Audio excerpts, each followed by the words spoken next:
Hey everyone, and welcome back to the channel. Today, we're rediving deep into a topic that has been glittering on a lot of investors' radars: the silver market. Is silver the new gold? Is it poised for a breakout, or are there headwinds we need to watch out for? We're going to break it all down, from the fundamentals of supply and demand to the macroeconomic factors pulling the strings. So, grab a coffee, get comfortable, and let's talk about silver. Unlike gold, which is primarily a monetary metal and a safe haven asset, silver wears two hats. It's both an industrial metal and a precious metal. This dual nature is what makes it so fascinating, but also so complex to analyze.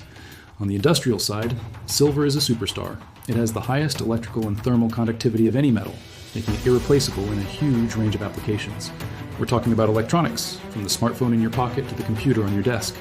It's in solar panels, which is a massive and growing sector. As the world pushes for greener energy, the demand for photovoltaic cells, which use silver paste, is skyrocketing. Think about it. Every solar panel installed is another piece of demand for silver.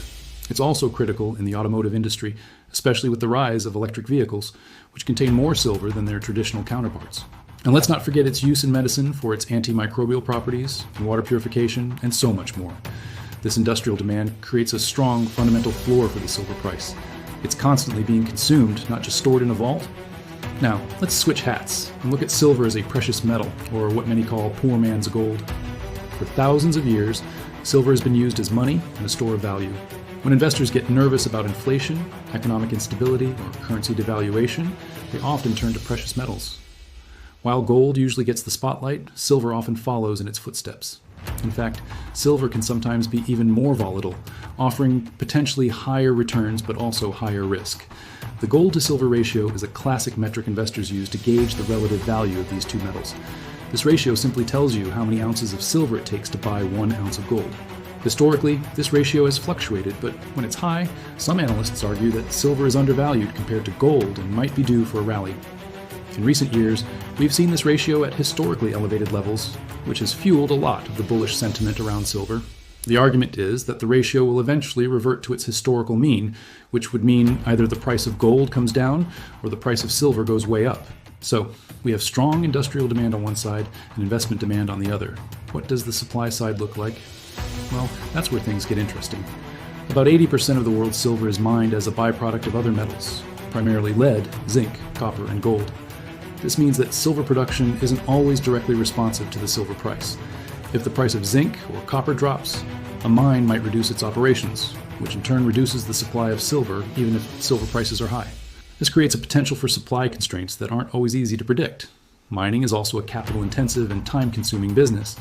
Opening a new mine can take a decade or more, so we can't just flip a switch and produce more silver when demand spikes. There's also a finite amount of silver in the Earth's crust.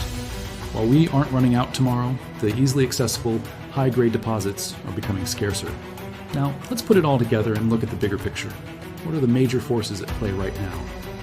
First, we have macroeconomic factors. The policies of central banks, particularly the U.S. Federal Reserve, are huge drivers for precious metals.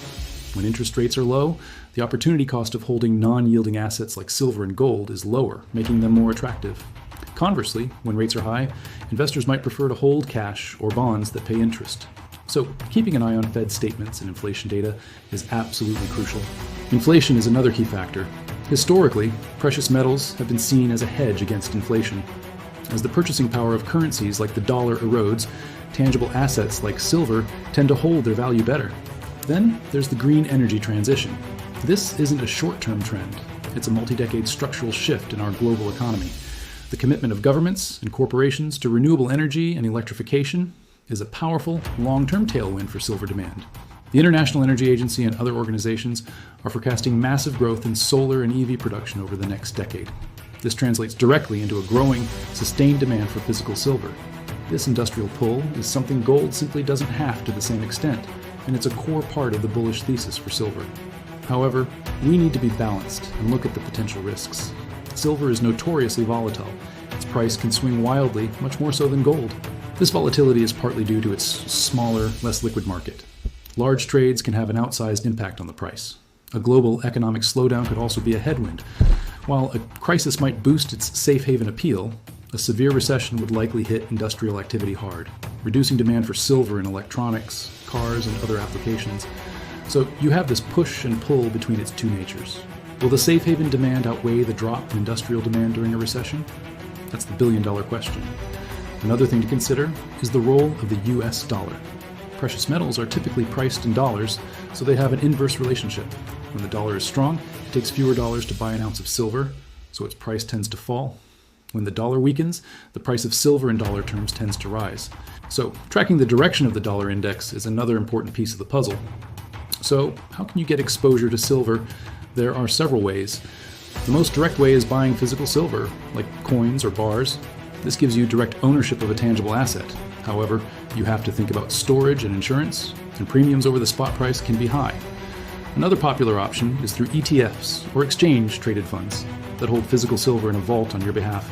This is a very liquid and convenient way to invest, with lower transaction costs. You can also invest in the stocks of silver mining companies.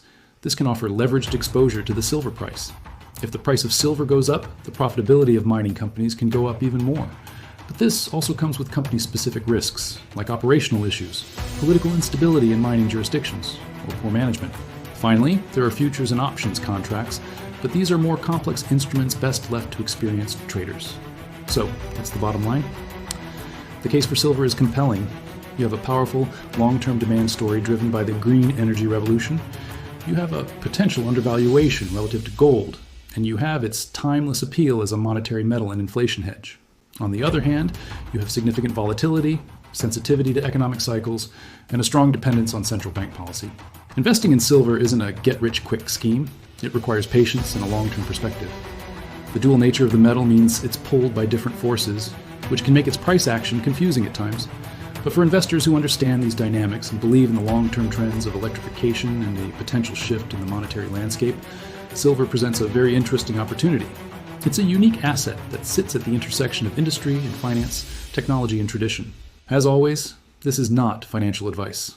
It's crucial to do your own research and consider your own risk tolerance before making any investment decisions. The silver market is complex, but hopefully, this breakdown has given you a solid framework for understanding the key drivers at play. What are your thoughts on silver? Are you bullish, bearish, or just watching from the sidelines? Let me know in the comments below. I love hearing your perspectives. Thanks so much for watching. If you found this video helpful, be sure to hit that like button and subscribe for more deep dives into the markets. I'll see you in the next one.